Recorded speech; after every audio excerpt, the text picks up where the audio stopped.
Hello world and welcome to a special experiment episode that I wanted to do for quite a while. I wanted to see what happens when you take two of the most hottest prospects, or even world class if you want to argue that, and put them in a non-league team. So, let me set the scene. Ryan Reynolds and Rob McElhenney have become the owners of Wrexham AFC. Their goal is to create a Hollywood story of rags to riches. But to start their story, they of course must have two main actors. That's right, Mbappe and Haaland have answered the calls of these two gentlemen, and were sold on the idea of filming a 15-year-long movie in a small city of Wrexham, Wales.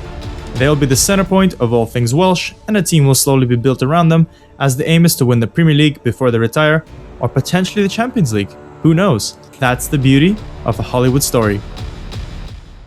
After the 15 years, they will then move to Chelsea, because why not? But now, let's see how the guys do. So, let's begin our Hollywood story with Wrexham in July 2020.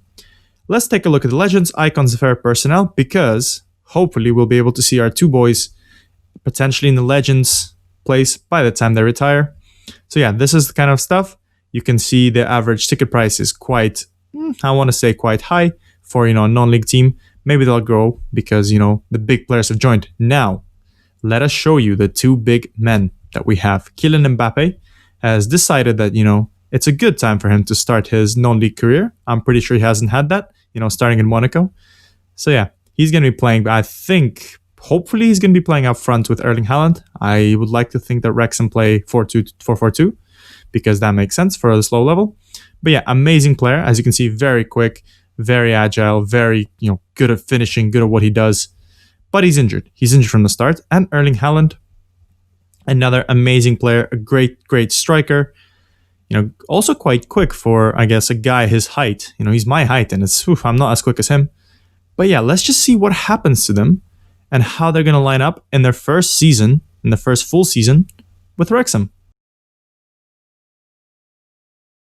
So wow, they managed to do it in the first year quite convincingly.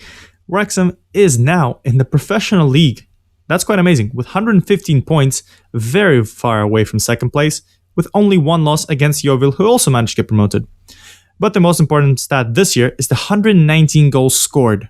Wow, that's just incredible. How did they score so many goals? I mean, come on, remember, they have Haaland and Mbappe. But let's check a look. Let's see how well they actually managed to do. Let's click on Wrexham, and look at that, Mbappe is the captain. Okay, so in terms of appearances, Mbappe led the way ahead of Erling Haaland with 51 appearances and 39 goals scored there. So that's quite a good return. And Haaland has done a better, I guess, goal per match return of 39 goals in 44 appearances. Not too bad. Were they helped out in any way in terms of goals? They kind of were. Tom Elliott scored 17 goals, which is, to be fair, not too bad. And yeah, apart from that, I don't think anyone else really contributed, one random amount of goals. And that's fair enough. What else do you expect? So let's see how they did more, I guess, personalized in the league. They've played 37 games, scored 30 goals. And this is Erling Haaland, by the way. 11 assists, 9 player of the matches, 7.99 rating. He's quite good, isn't he? And if you see here, okay, no, he's actually played a few games for the Norwegian national team. Anything different in the stats? Not really. Let's go back to Kylian Mbappe. Kylian Mbappe, still amazing. I don't think he's appeared for the French national team. They don't want people like him in the non-leagues. Apparently, his raw skills are not good enough. In terms of appearances, he's 41 appearances, 34 goals, 28 assists. Wow. So this guy does it all. 17 player of the matches, 8.29 rating. To be fair, not too bad indeed. So they're doing quite well. They're carrying the team. Let's just see how they potentially lined up in their last few games. So yeah, it does seem that they played 4-4-2 and they played together. So that's quite nice. But now let's just jump in 2 seasons ahead and see how they did. Maybe they managed to get promotion to League One. Who knows? Okay, so in season number 2, they managed to do slightly worse. They had 10 losses and 11 draws. That's quite a lot. And only 1 point behind Burton. So to be fair, they got promoted. That's all that mattered.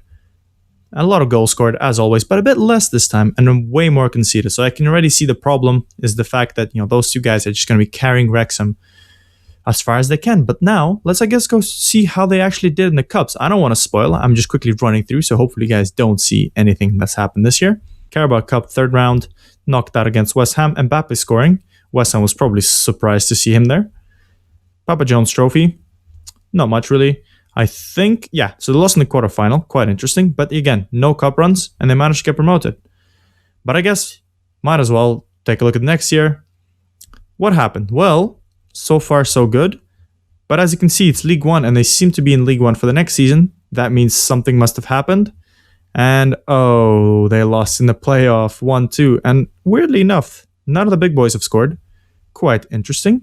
So let's see how they did in this year. How well did they do in 2023? Oh, very close. They were third and they managed to lose, as we know.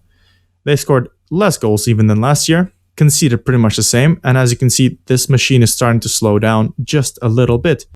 Let's see if they're lining up the same way. Let's see if the manager is the same. Let's go to tactics first.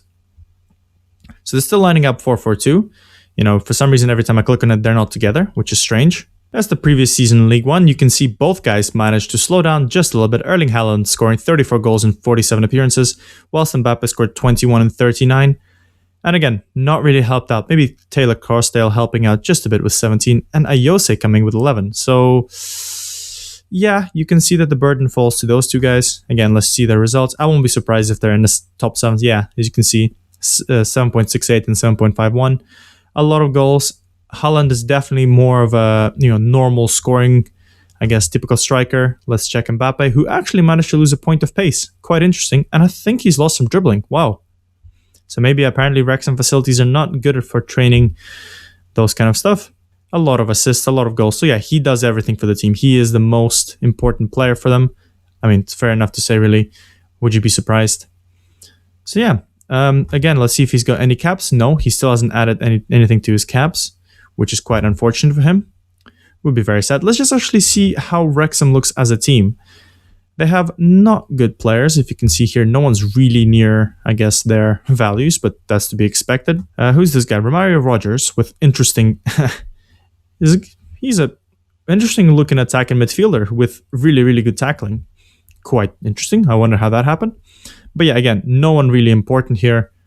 I mean, that's fair enough. I'm not surprised here. Maybe... Let's check their manager. Maybe their manager is not the best. To be fair, the squad is quite decent. Yeah, it's the same guy, Dean Keats.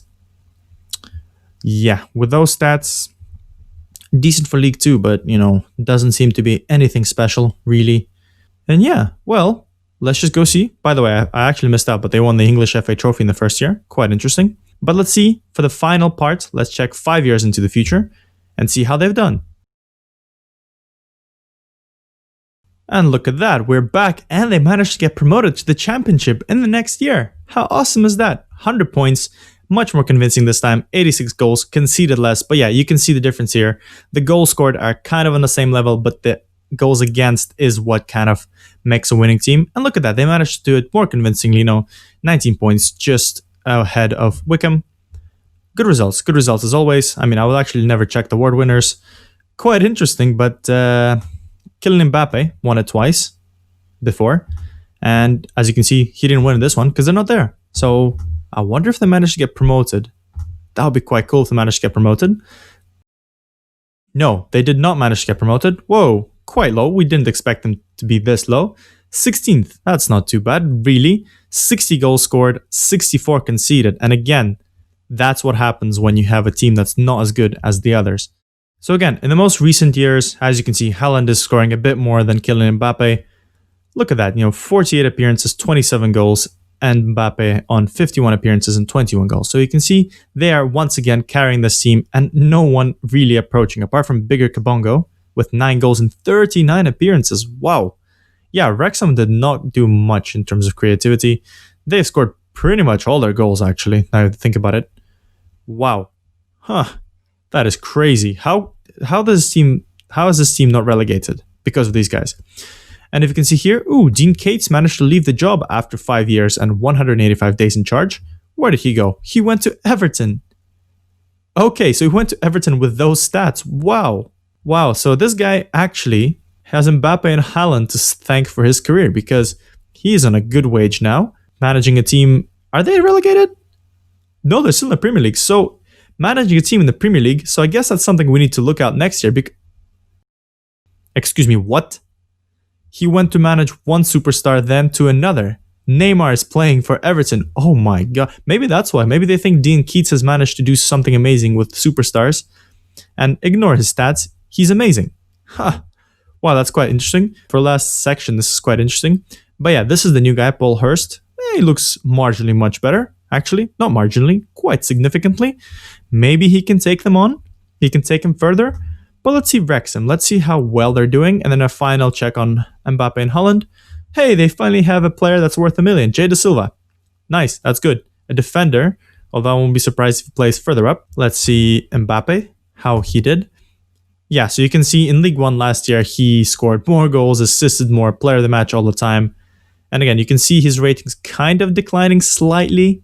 So he does also depend. So if you wanted to ask the question, did I click on him again? If you wanted to ask the question whether or not the two strikers can do everything on their own, no, they need someone helping them out. Even if it's a partnership. I always thought, one person couldn't do it, but the partnership of two amazing players could do it, but apparently not. They can't get straight back-to-back promotions. You need a good manager as well. Looking at Haaland, kind of the same thing. He's mainly the goal scorer. He is the big guy scoring the goals.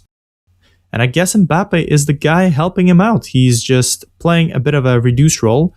And yeah, there we go. This could be explained a little bit. Mbappe has finally transitioned to the right, and I can imagine, hey, look, I found Waldo. And I can imagine that Haaland plays up front there. So I guess that's a good time for us to end. In the next episode, we'll be able to see 5 and 10 years into the future. Hopefully, it'll be a shorter episode. But yeah, I hope this Hollywood story continues for a long time. And I wonder if they can actually win any, big trophies. Because so far, they haven't really. Erling Haaland, ooh, the shirts are broken. How many goals have they scored? Too many goals. 168 goals in 218 appearances. And Mbappe scored 142 goals in 247 appearances. So they're doing quite well. They're carrying the team. 4-4-2 with Mbappe on the right. Very interesting. I was kind of hoping they'll play it up front. Maybe next time I should do a Lewandowski and Haaland. Who knows? But anyways, thank you for watching this episode. I hope to be doing more experiment stuff. And I hope to be doing something different. Something with a story. Something with a... not just put Messi randomly. I want to have a little bit of story behind it. So anyways, thank you for watching. And I'll see you guys potentially for one of my Football Manager 21 saves. Alright, bye guys.